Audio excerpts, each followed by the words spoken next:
Rizkiku ada di langit, bukan di tempat kerja. Belajar tawakal kepada putri 10 tahun. Hatim Al-Asam rahimahullahu ta'ala, salah seorang ulama besar kaum muslimin, teladan kesederhanaan dan tawakal. Hatim rahimahullah suatu hari berkata kepada istri dan 9 putrinya, bahwa ia akan pergi untuk menuntut ilmu. Istri dan putri-putrinya keberatan, karena siapa yang akan memberi mereka makan? Salah satu dari putri-putri itu berusia 10 tahun dan menghafal Al-Quran. Dia menenangkan semua. Biarkan beliau pergi. Beliau menyerahkan kita kepada Zat yang maha hidup, maha memberi rizki, tidak pernah mati. Hatim pun pergi. Hari itu berlalu, malam datang menjelang. Mereka mulai lapar, tapi tidak ada makanan. Semua mulai memandang protes kepada putri 10 tahun yang telah mendorong kepergian ayah mereka. Putri hafal Al-Quran itu kembali meyakinkan mereka. Beliau menyerahkan kita kepada Zat yang maha hidup, maha memberi rizki, dan tidak pernah mati. Dalam suasana seperti itu, pintu rumah mereka diketuk.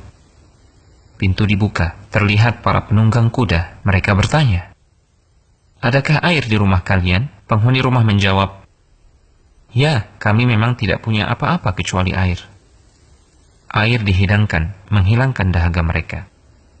Pemimpin penunggang kuda itu pun bertanya, "Rumah siapa ini?" Penghuni rumah menjawab, "Hatim Al-Asam." Penunggang kuda terkejut. "Hatim, ulama besar kaum muslimin?" Penunggang kuda itu mengeluarkan sebuah kantong berisi uang dan dilemparkan ke dalam rumah. Dan berkata kepada para pengikutnya, "Siapa yang mencintai saya, lakukan seperti yang saya lakukan." Para penunggang kuda lainnya pun melemparkan kantong-kantong mereka yang berisi uang. Sampai pintu rumah sulit ditutup karena banyaknya kantong-kantong uang. Mereka kemudian pergi. Tahukah antum siapa pemimpin penunggang kuda itu? Ternyata dia adalah Abu Ja'far Al-Mansur, Amirul Mukminin. Kini giliran putri 10 tahun yang telah hafal Al-Quran itu memandangi ibu dan saudari-saudarinya. Dia memberikan pelajaran akidah yang sangat mahal sambil menangis. Dia berkata, "Jika satu pandangan makhluk bisa mencukupi kita, maka bagaimana jika yang memandang kita adalah Al-Khaliq? Terima kasih nak, kau telah mengingat kami yang dominasi kegelisahannya hanya urusan dunia. Hingga lupa ada Al-Hayyur Razzaq, hingga lupa jaminannya. Dan di langitlah rizki kalian, bukan di pekerjaan, bukan di bank, bukan di kebun, bukan di toko, tapi di langit. Hingga kami lupa tugas besar akhirat.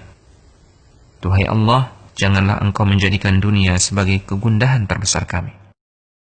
وَفِي السَّمَاءِ رِزْقُكُمْ وَمَا تُوعَدُونَ فَوَرَبِّ السَّمَاءِ وَالْأَرْضِ إِنَّهُ لَحَقٌّ مِثْلَ مَا أَنَّكُمْ تَنطِقُونَ